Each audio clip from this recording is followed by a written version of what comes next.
नमस्कार, one India Hindi में आपका स्वागत है। मैं हूं शिखा धूरिया। जम्मू कश्मीर में नए भूमि कानून को लेकर नेशनल कॉन्फ्रेंस के नेता उमर अब्दुल्ला ने एक बार फिर आपत्ति जताई है।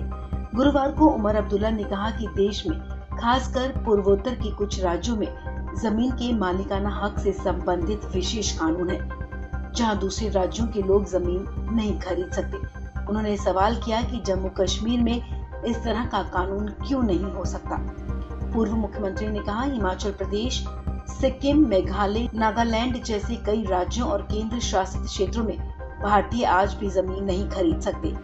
नेशनल कॉन्फ्रेंस के मुख्यालय में एक कार्यक्रम को संबोधित करते हुए उमर अब्दुल्ला ने सवाल किया, जब हम इन कानूनों की बात करते हैं तो हम राष्ट्र विरोधी हो जाते हैं। जब दूसरे राज्यों से ऐसी आवाज उठती है तो मीडिया में चर्चा क्यों नहीं होती। आज भी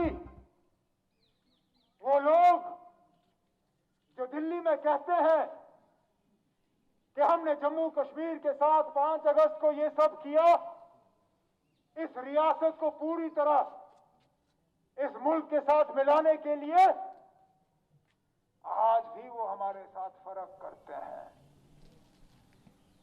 नहीं तो मुझे बताइए, कल जो जमीन के लेन देन के कानून यहां बनाए गए, इससे मजबूत कानून तो और रियासतों में है।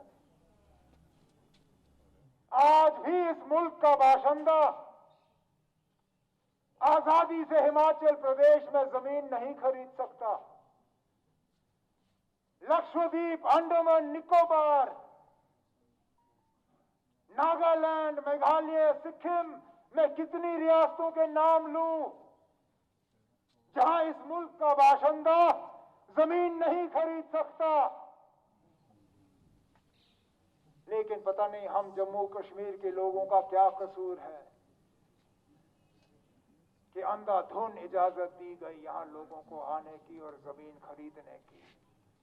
और जब हम इसके खिलाफ आवाज उठाते हैं तो हमें कहा जाता है आप एंटी नेशनल हो, आप मुल्क के खिलाफ बात कर रहे हो।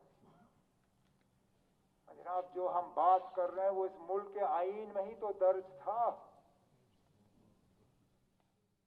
जो हमसे 5 अगस्त 2019 को छीना गया, वो किसी और मुल्क के आईन में दर्ज नहीं था, वो इसी मुल्क के आईन में दर्ज था।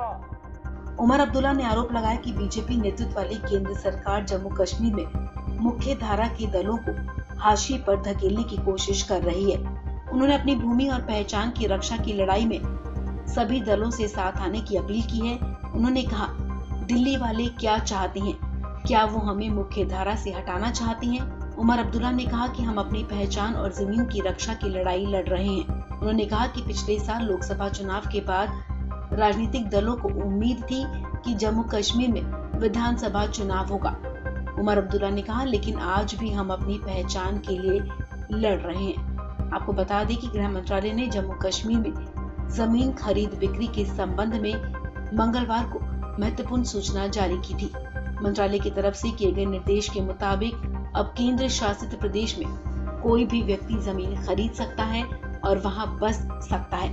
हालांकि अभी खेती की जमीन को लेकर रोक जारी रहेगी। इस खबर में फिलहाल इतना ही। तमाम अपडेट्स के लिए आप बने रहिए वन इंडिया हिंदी के साथ।